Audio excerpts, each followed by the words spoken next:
El rostro. E. F. Benzón. Audiocuento editado por Juan Pablo Flores Montaño, para Cuentos Extraños, Weird Tales. El rostro. Sentada junto a la ventana abierta en aquella calurosa tarde de junio, Esther Ward empezó a meditar seriamente acerca de los presagios y la nube depresiva que le habían acompañado durante todo el día, y con gran sensatez enumeró para sí misma las múltiples causas de felicidad que había en las circunstancias afortunadas de su vida.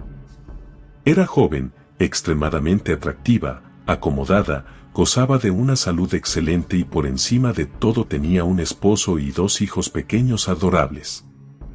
Ciertamente no existía ruptura alguna en el círculo de prosperidad que la rodeaba, y si en esos momentos una hada madrina le hubiera entregado la gorra de los deseos habría dudado si ponérsela sobre la cabeza, pues no podía pensar en nada que fuera digno de tal solemnidad. Tampoco podía acusarse, además, de no apreciar esas bendiciones. Las apreciaba y disfrutaba enormemente, y deseaba de corazón que todos aquellos que con tanta munificencia habían contribuido a su felicidad pudieran compartirla. Hizo una revisión muy deliberada de todas esas cosas, pues se encontraba realmente ansiosa, en realidad más de lo que se atrevía a admitir, por encontrar algo tangible que pudiera justificar la sensación siniestra de que se acercaba el desastre. También había que considerar el clima, pues durante la última semana había hecho en Londres un calor sofocante, pero si era esa la causa, ¿por qué no lo había sentido antes? Quizás el efecto de aquellos días sofocantes y sin aire hubiera sido cumulativo. Era una idea, aunque sinceramente no parecía muy buena, pues lo cierto es que el calor le encantaba. Dick, que lo odiaba, solía decir que era extraño que se hubiera enamorado él de una salamandra. Cambió de postura y se irguió en el asiento bajo que ocupaba junto a la ventana, tratando de recuperar su valor. Desde el momento mismo en que despertó esa mañana supo que soportaba ese gran peso, y ahora, tras haber hecho todo lo posible para encontrar cualquier motivo de su depresión, y haber fracasado totalmente, se disponía a mirar las cosas cara a cara. Se avergonzaba de ello, pues la causa de ese estado de ánimo amedrentado que la atenazaba era tan trivial, tan fantástica, tan excesivamente estúpida. Sí, nunca me sucedió nada tan tonto, pensó. Debo considerarlo directamente y convencerme de lo tonto que es. Permaneció un momento aferrándose las manos. Vamos a ello, dijo en voz alta. La noche anterior había tenido un sueño que años atrás había sido habitual, pues de niña lo había soñado una y otra vez. En sí mismo el sueño no era nada, pero en la época de la infancia, siempre que la noche anterior había tenido ese sueño a la noche siguiente tenía otro que contenía el origen y el núcleo del horror, y despertaba gritando y luchando bajo la pesadilla abrumadora. Hacía ya unos 10 años que no lo había experimentado, y por lo que podía recordar habría dicho que se había vuelto oscuro y distante. Pero la noche anterior había tenido el sueño de advertencia que solía anunciar la visita de la pesadilla, y ahora todo el almacén de la memoria, aunque estuviera lleno de cosas brillantes y hermosas, no contenía nada tan vivo como el sueño. El sueño de advertencia, el telón que se alzaba para la noche siguiente, revelando la tan temida visión, era en sí mismo simple e inocuo. Le parecía estar caminando por un acantilado alto y arenoso cubierto de hierba baja. A su izquierda, a 20 metros, estaba el borde del acantilado, que caía entonces en una empinada cuesta hasta el mar, situado al pie. El camino que ella seguía la conducía a través de campos rodeados de setos bajos y resultaba suavemente ascendente. Cruzaba una media docena de esos campos, subiendo las escaleras que por encima de las cercas comunicaban uno con otro. Pastaban allí ovejas, pero nunca vio un ser humano, y siempre era el crepúsculo, como si estuviera cayendo la noche, y tenía que darse prisa porque alguien, ella no sabía quién, le estaba esperando, y no solo le aguardaba desde hacía unos minutos, sino desde hacía muchos años. En el momento en que subía la cuesta veía delante de ella un grupo de árboles bajos que crecían curvados por la continua presión del viento que soplaba desde el mar, y cuando los veía sabía que su viaje casi había terminado, y que el innombrable que tanto tiempo llevaba aguardando estaba en algún lugar cercano. El camino que seguía se interrumpía en ese bosquecillo, y las inclinadas copas de los árboles por el lado del mar casi le servían de techo, era como caminar a través de un túnel. Enseguida los árboles de la parte delantera empezaban a disminuir, y a través de ellos veía la torre gris de una iglesia solitaria. Se levantaba en un camposanto que parecía llevar mucho tiempo abandonado, y el cuerpo de la iglesia, situada entre la torre y el borde del acantilado, estaba en ruinas, sin techo, y con las ventanas abiertas rodeadas de espesos crecimientos de yedra. El sueño preliminar se detenía siempre en ese punto. Era un sueño que provocaba preocupación e inquietud, pues se hallaba suspendido sobre la sensación del crepúsculo y la del hombre que la llevaba aguardando tanto tiempo, pero no podía considerarse como una pesadilla. Lo había experimentado muchas veces en su infancia, y quizás era el conocimiento subconsciente de la noche que con seguridad iba a producirse lo que le daba esa inquietud.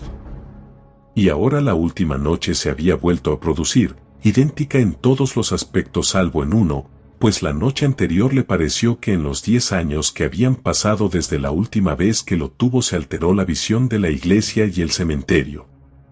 El borde del acantilado se había aproximado más a la torre, se encontraba ahora a 1 o 2 metros de ella, y las ruinas de la iglesia, salvo un arco roto que había sobrevivido, habían desaparecido. En su avance, el mar llevaba 10 años tragándose el acantilado. Esther sabía bien que solo ese sueño le había oscurecido el día, por las pesadillas que solían sucederle, y siendo una mujer sensata, tras haberlo reconocido se negó a admitir en su mente nada que pudiera evocar conscientemente las consecuencias. Si se hubiera permitido contemplar tal cosa, probablemente el hecho mismo de pensar en ello bastaría para asegurar su regreso, y una de las cosas que con seguridad sabía era que no quería en absoluto que tal cosa sucediera. No era una de esas pesadillas ordinarias confusas y revueltas, era muy simple, y sentía que concernía al ser innombrable que la aguardaba, pero no debía pensar en ello, puso toda su voluntad e intención en el deseo de no pensar en ello, y como ayuda a su resolución escuchó el sonido de la llave de Dick en la puerta principal, y su voz que la llamaba. Salió al pequeño y cuadrado recibidor principal y lo encontró allí, fuerte y grande, y maravillosamente real. Este calor es un escándalo, un ultraje, una abominable desolación, gritó él enjugándose el sudor vigorosamente. ¿Qué hemos hecho para que la providencia nos coloque en esta sartén? Luchemos contra el calor, Esther. Salgamos de este infierno y vayamos a cenar te lo diré susurrando para que la providencia no se entere, a Hampton Court. Ella se echó a reír, aquel plan le resultaba muy conveniente. Regresarían tarde, tras haberse distraído, y cenar fuera resultaba al mismo tiempo delicioso y un motivo de olvido. Estoy de acuerdo, y segura de que la providencia no nos ha oído. Vayámonos ahora. Perfecto. ¿He recibido alguna carta? Se dirigió a la mesa sobre la que había algunos sobres con sellos de medio penique y de aspecto muy poco interesante. Recibos de facturas, dijo. Solo un recordatorio de lo tonto que es uno por pagarlas. Una circular, un consejo que no he pedido acerca de invertir en marcos alemanes, un suplicatorio en una circular que empieza, querido señor o señora. Es una impertinencia pedirle a uno que se suscriba a algo sin saber de antemano si es hombre o mujer, una visión privada de retratos en la Walton Gallery, no podré ir, reuniones de negocios el día entero. Quizás a ti te gustaría ir a verlos, Esther. Me han dicho que hay unos Van Dyck muy hermosos. Eso es todo, salgamos. Esther pasó una velada realmente tranquila, y aunque pensó en hablarle a Dick acerca del sueño que tanto había afectado todo el día su conciencia, para oír la gran carcajada que soltaría él por su estupidez, no lo hizo, pues nada de lo que pudiera decir él sería tan bueno para su miedo como la fuerza general que transmitía. Además, tendría que explicarle el motivo de su efecto perturbador, decirle que en otro tiempo solía tener ese sueño, y contarle la secuela de las pesadillas. Ni pensaría en ellas ni las mencionaría, era mucho más prudente por su parte sumergirse en la extraordinaria cordura de Dick y sentirse envuelta por su afecto. Cenaron al aire libre en un restaurante situado a orillas del río y después dieron un paseo. Era ya casi medianoche cuando, calmada por el frescor y el aire, y por el vigor de su fuerte compañero, se dejó conducir de regreso a la casa mientras él llevaba el coche al garaje. Entonces se maravilló del estado de ánimo que la había acosado todo el día y que tan distante e irreal se había vuelto. Se sentía como si hubiera soñado con un naufragio y al despertar se encontrara en un jardín seguro y abrigado que la tempestad no podía atacar ni las olas batir. Pero ¿acaso no estaba allí, aunque remoto y oscuro, el ruido de las olas distantes? Dick dormía en el vestidor que comunicaba con el dormitorio de ella, cuya puerta dejaban abierta para que entrara el aire y el frescor, y ella cayó dormida casi nada más apagar la luz, cuando la del vestidor seguía todavía encendida. Esther empezó a soñar inmediatamente. Se hallaba de pie en la orilla del mar, había marea baja, pues las franjas de arena recubiertas de objetos abandonados y varados brillaban en un crepúsculo que iba profundizándose hasta convertirse en noche. Aunque nunca había visto aquel lugar, le resultaba terriblemente familiar. En la cabeza de la playa había una empinada montaña de arena y sobre el borde de esta una torre de iglesia de color gris.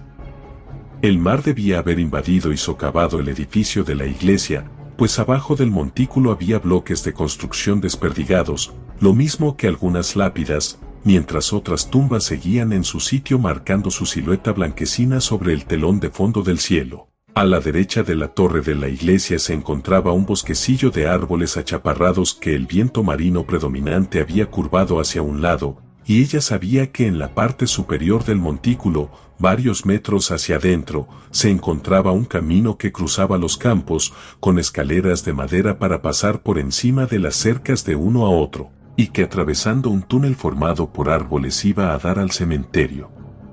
Todo aquello lo vio de una sola mirada, y aguardó, contemplando el montículo de arena coronado por la torre de la iglesia, el terror que iba a revelarse.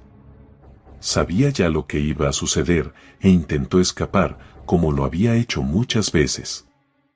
Pero le había afectado ya la catalepsia de la pesadilla, trató de moverse frenéticamente, pero ni siquiera esforzándose al máximo era capaz de levantar un solo pie de la arena. Frenéticamente intentó apartar la mirada del montículo de arena que tenía delante, en donde en un momento se manifestaría el horror, y se manifestó. Se formó allí una luz pálida y ovalada del tamaño del rostro de un hombre, débilmente luminosa, delante de ella, varios centímetros por encima del nivel de sus ojos. Fue cobrando precisión. En una zona baja de la frente creció un cabello corto y rojizo, debajo, la contemplaban con fijeza dos ojos grises, muy juntos. A cada lado aparecieron las orejas, notablemente alejadas de la cabeza, y las líneas de las mandíbulas se encontraban en una barbilla corta y puntiaguda. La nariz era recta y bastante larga, debajo había un labio, y finalmente cobró forma y color la boca, y en ella yacía el máximo terror. Uno de sus lados, suavemente curvo y hermoso, temblaba convirtiéndose en una sonrisa, mientras que el otro lado, grueso y como si estuviera tirante por causa de una deformidad física, sonreía con sarcasmo y lujuria. El rostro entero, desdibujado al principio, fue tomando gradualmente un perfil claro, era pálido y bastante delgado, el rostro de un hombre joven. En ese momento el labio inferior descendió un poco mostrando el destello de los dientes, y surgió el sonido del lenguaje. «Pronto vendré por ti», dijo, y al hablar se acercó un poco más a ella y ensanchó su sonrisa. En ese momento se derramó sobre ella toda la calurosa oleada de la pesadilla. Intentó de nuevo correr, trató otra vez de gritar, ahora que podía sentir el aliento de esa boca terrible sobre la suya. Entonces, con un estruendo y un desgarro, como si se hubieran separado el cuerpo y el alma, ella rompió el encantamiento, escuchó el grito de su propia voz y sintió sus dedos buscando el conmutador de la luz. Vio entonces que la habitación no estaba a oscuras, pues la puerta de Dick se encontraba abierta, y un instante después, vestido todavía, él se encontraba a su lado. ¿Qué sucede, querida? ¿Qué pasa? Ella se aferró a él con desesperación, enloquecida todavía por el terror. ¡Ay! Él ha estado aquí otra vez, gritó. Dice que pronto vendrá por mí. No le dejes que se acerque, Dick. Por un momento se le contagió el miedo de ella y miró a su alrededor. ¿Pero qué dices? Aquí no ha estado nadie. Ella levantó la cabeza, que tenía apoyada en el hombro de Dick. No, fue solo un sueño, dijo Esther. Fue el viejo sueño, y sentí terror. Pero todavía no te has desvestido. ¿Qué hora es? No llevas ni 10 minutos en la cama, querida, dijo Dick. Apenas habías apagado la luz cuando te oí gritar. Esther se estremeció. ¡Ay! Es horrible. Y él vendrá otra vez. Háblame de ello, contestó él sentándose a su lado. No, contestó ella afirmando la negativa con un gesto de la cabeza. No servirá de nada hablar de ello. Solo lo hará más real. Los niños están bien, ¿no? Por supuesto que sí. Al subir las escaleras lo comprobé. Eso me tranquiliza. Ahora estoy mejor, Dick. Un sueño no tiene nada de real, ¿verdad? No significa nada. Él la tranquilizó mucho al respecto y al poco tiempo se había calmado. Dick volvió a mirarla antes de irse a la cama y vio que estaba dormida. Cuando a la mañana siguiente Dick se marchó a la oficina, Esther tuvo una dura conversación consigo misma. Se dijo que de lo único que tenía miedo era de su propio temor. ¿Cuántas veces había acudido a sus sueños ese rostro portador de malos presagios, y qué significado había tenido luego? Absolutamente ninguno, salvo el de asustarla. Sentía miedo y no había nada que temer, estaba defendida, protegida, era próspera, ¿qué importaba que regresara a una pesadilla de la infancia? Ahora no tenía más significado del que había tenido entonces, y todas aquellas visitas de su infancia habían pasado sin consecuencias, pero luego, a pesar de sí misma, volvió a pensar en esa visión. Era absolutamente idéntica a todas las anteriores, excepto, y en ese momento, encogiéndosele repentinamente el corazón, recordó que de niña aquellos terribles labios habían dicho: «Vendré por ti cuando seas mayor», y que la frase de la noche anterior había sido: «Vendré por ti ahora».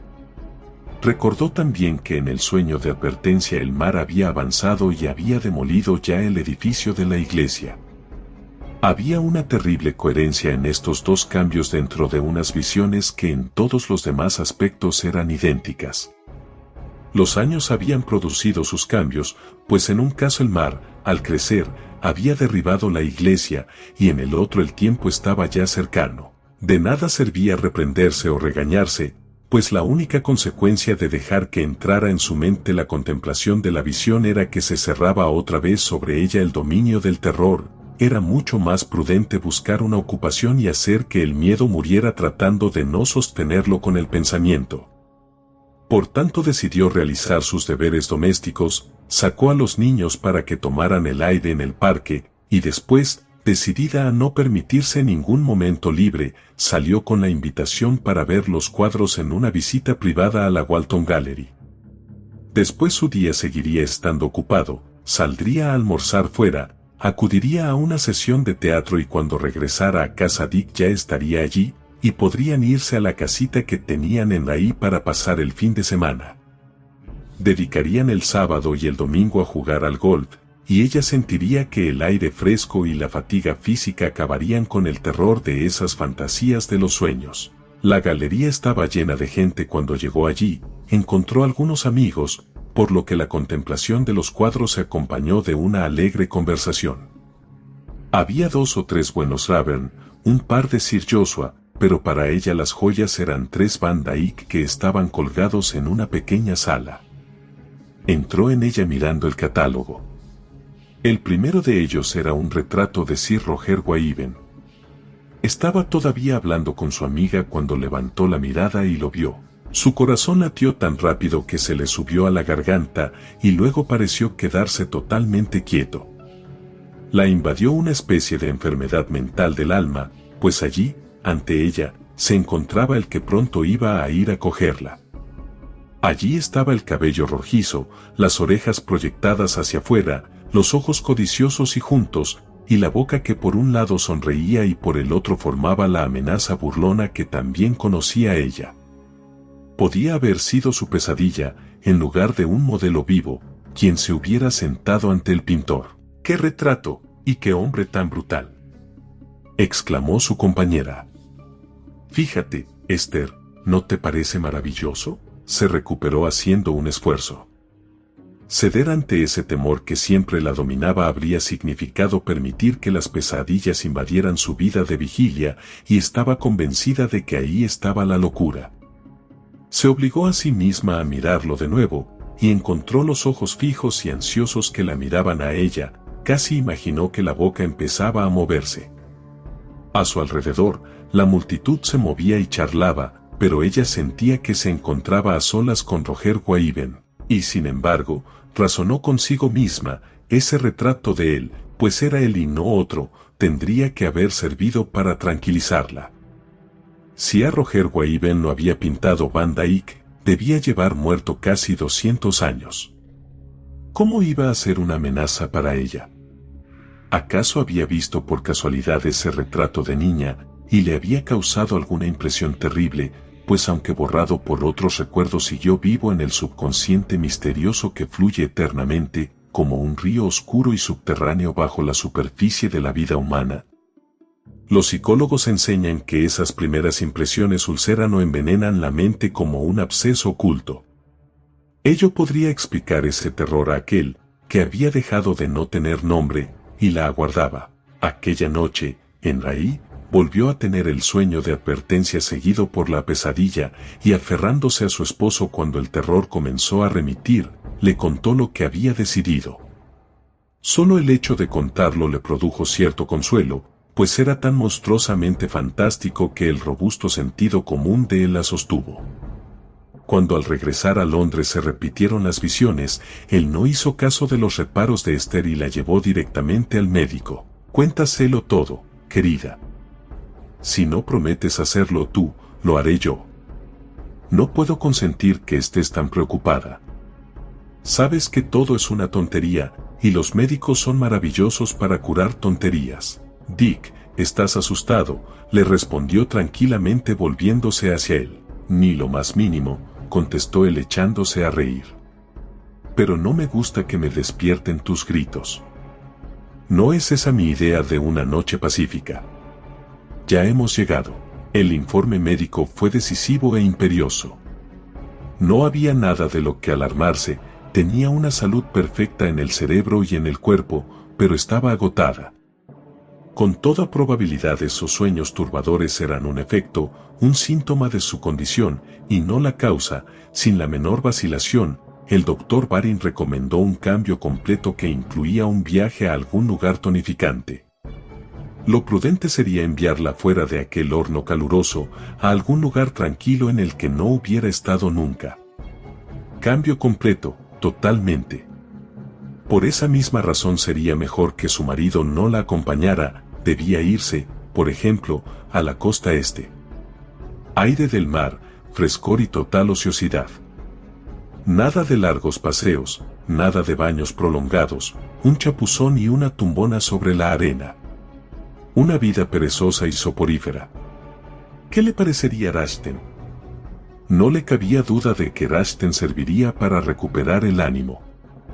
Quizás en una semana su marido pudiera ir a verla. Mucho dormir, sin preocuparse de las pesadillas, y mucho aire fresco. Esther, con gran sorpresa de su esposo, aceptó la sugerencia enseguida, y a la tarde siguiente estaba ya instalada en soledad y tranquilidad.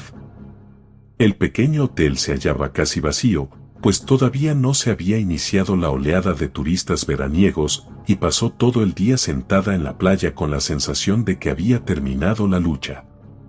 No necesitaba ya combatir el terror, confusamente le parecía que su mal se había relajado. ¿Acaso se había entregado a él, de alguna manera, cumpliendo su orden secreta? Al menos no volvieron a repetirse las visitas nocturnas, durmió mucho, sin sueños, y despertó a un nuevo día de tranquilidad. Todas las mañanas tenía unas letras de Dick, con buenas noticias de él y de los niños, pero por alguna razón los niños y él parecían remotos, como si fueran recuerdos de un tiempo muy distante. Algo se había introducido entre ellos y ella, y los veía como a través de un cristal, pero igualmente, el recuerdo del rostro de Roger Waiben, tal como lo había visto en el lienzo del maestro o suspendido delante de ella sobre el montículo de arena, se volvió borroso y vago, y no la visitaron sus terrores nocturnos. Esa tregua de las emociones no solo actuó sobre su mente, calmándola y llenándola de una sensación de tranquila seguridad, sino también sobre el cuerpo, por lo que empezó a fatigarse de esa inactividad diaria. El pueblo se encontraba sobre el borde de una extensión de tierra reclamada desde el mar. Hacia el norte, el pantano, que empezaba a brillar ahora con las flores pálidas del mar color de espliego, se extendía sin rasgo característico alguno hasta perderse en la distancia, pero en el sur una estribación montañosa bajaba hasta la orilla terminando en un promontorio arbolado. Poco a poco, conforme fue mejorando su salud, empezó a preguntarse qué habría tras aquella cresta que le ocultaba la vista, y una tarde caminó por el terreno intermedio dirigiéndose hacia las pendientes arboladas. El día era sofocante y sin aire, pues había desaparecido la vigorizante brisa marina que hasta ahora había dado frescura al calor, y esperaba encontrar alguna corriente de aire que se agitara sobre la colina. Por el sur una masa de nubes oscuras recorría el horizonte, pero no había amenaza inminente de tormenta. La pendiente se subía con facilidad, llegó arriba y se encontró al borde de una meseta con pastos y árboles, y siguiendo el camino, que no se alejaba del borde del promontorio, llegó a un campo más abierto. Allí las parcelas vacías, en las que pastaban algunas ovejas, ascendían gradualmente. Escaleras de madera permitían comunicar por encima de los setos que las delimitaban. Y luego, a menos de 2 kilómetros de ella, vio un bosque cuyos árboles crecían inclinados por el empuje de los vientos marinos predominantes, coronando la parte superior de la pendiente, y por encima divisó la torre gris de una iglesia. En ese momento, cuando se identificó la escena tan terrible y familiar, a Esther se le paralizó el corazón, pero inmediatamente la inundó una oleada de valor y resolución. Allí estaba por fin el escenario de ese sueño precursor, y tenía la oportunidad de desentrañarlo y romper el hechizo. En un instante se había decidido, y bajo la extraña luz crepuscular del cielo encapotado caminó a paso vivo por entre los campos que con tanta frecuencia había atravesado en sueños, y subió hasta el bosque más allá del cual se encontraba aquel que la aguardaba. Cerró sus oídos a las campanadas de terror, que ahora podría silenciar para siempre, y sin vacilaciones penetró en el túnel oscuro formado por los árboles. Enseguida estos comenzaron a ser menos numerosos, y a través de ellos, ahora ya muy cerca, vio la torre de la iglesia. Unos metros más allá salió del cinturón de árboles y se vio rodeada por los monumentos de un cementerio que hacía tiempo había sido abandonado. El promontorio se interrumpía cerca de la torre de la iglesia, entre esta y el acantilado no quedaba de la iglesia más que un arco roto, recubierto espesamente por la yedra. Pasó a su lado y vio abajo las ruinas y los bloques de construcción caídos, y la arena recubierta de lápidas y cascotes, y en el borde del acantilado había tumbas agrietadas y caídas. Pero allí no había nadie la aguardaba, y el cementerio en el que tan a menudo lo había visto se encontraba tan vacío como los campos que acababa de atravesar. Una inmensa alegría la llenó, su valor se había visto recompensado y todos los terrores del pasado se convirtieron en fantasmas carentes de significado. Pero no tenía tiempo para quedarse allí, pues ahora amenazaba tormenta, y en el horizonte el destello de un rayo fue seguido por el crujido de un trueno. Al darse la vuelta para irse su mirada se fijó en una lápida que guardaba equilibrio sobre el borde mismo del acantilado, y leyó en ella que yacía allí el cuerpo de Roger Waiben. El miedo, la catalepsia de la pesadilla, la enraizó de momento en aquel lugar, Sobrecogida y asombrada contempló las letras recubiertas de musgo. Estaba casi esperando que ese rostro aterrador se alzara y quedara suspendido sobre su lugar de descanso. Después, el miedo que la había dejado congelada le dio alas, y con pies veloces corrió por entre los arcos que formaban los árboles del bosque y salió a los campos. No lanzó ninguna mirada hacia atrás hasta que llegó al borde de la cresta, sobre el pueblo, y dándose la vuelta vio que los pastos que había atravesado estaban vacíos y no había en ellos ninguna presencia viva. Nadie la había seguido, pero las ovejas, miedosas de la tormenta inminente, habían dejado de comer y se apretujaban bajo el abrigo de los setos bajos. La primera idea de su mente aterrorizada fue la de abandonar el lugar enseguida, pero el último tren para Londres había salido una hora antes, y además, ¿de qué servía escapar si de lo que huía era del espíritu de un hombre muerto hacía mucho tiempo? La distancia con respecto al lugar en el que yacían sus huesos no le daría seguridad, ésta tendría que buscarla en su interior. Pero deseaba contar con la presencia confiada de Dick. Iba a llegar al día siguiente, aunque hasta el amanecer le aguardaban muchas horas largas y oscuras, y quién podía saber qué peligros le aguardarían esa noche. Si él partía esa tarde en lugar de a la mañana siguiente, podría llegar allí en cuestión de horas, y estar con ella a las 10 o las 11 de la noche. Le escribió un telegrama urgente. «Ven enseguida. No te retrases».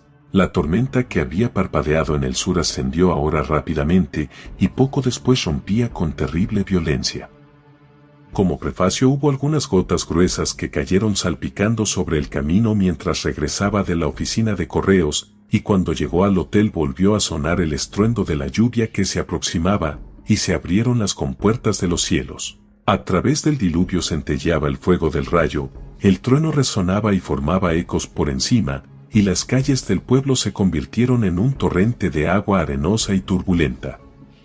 Se quedó sentada allí en la oscuridad, con una imagen flotando ante sus ojos, la de la tumba de Roger Guaíben, tambaleándose ya y a punto de caer junto al borde del acantilado de la torre de la iglesia. Con una lluvia como esas se soltaban muchos metros de acantilado, le pareció oír el susurro de la arena deslizante que precipitaría esos sepulcros en ruinas y lo que había en ellos a la playa de abajo. Hacia las 8 remitió la tormenta y mientras cenaba le entregaron un telegrama de Dick en el que le informaba que ya había partido y que se lo enviaba en route.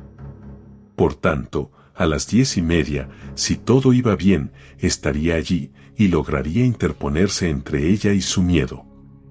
Era extraño que hacía unos días ese miedo y el pensar en él se hubieran vuelto algo distante y oscuro para ella. Ahora el uno estaba tan vivo como el otro, y contaba los minutos que faltaban para que su marido llegara. Poco después la lluvia cesó totalmente, y al mirar hacia afuera desde la ventana con las cortinas descorridas de su sala de estar, donde se hallaba sentada viendo con qué lentitud giraban las manecillas del reloj, contempló una luna de color ámbar oscuro alzándose sobre el mar. Antes de que hubiera llegado al cenit, antes de que su reloj hubiera dado de nuevo 2 veces la hora, Dick estaría con ella. Acababan de dar las 10 cuando llamaron a su puerta, y el botones le transmitió el mensaje de que un caballero había venido por ella. Con esa noticia se le sobresaltó el corazón. No esperaba a Dick hasta media hora más tarde, pero su vigilia solitaria había terminado. Bajó corriendo las escaleras y encontró a la figura de pie en el escalón exterior. Su rostro estaba apartado del de ella, sin duda porque estaba dándole alguna orden al chofer. Resaltó su perfil sobre la luz blanca de la luna, y en contraste con ella la llama de gas de la entrada, situada por encima de su cabeza, daba a sus cabellos un tono cálido y rojizo. Ella cruzó corriendo el salón hacia él. «¡Ay, querido, has llegado! ¡Qué bueno eres! ¡Qué rápido has venido!». Él se dio la vuelta en el momento en que ella le puso una mano en el hombro.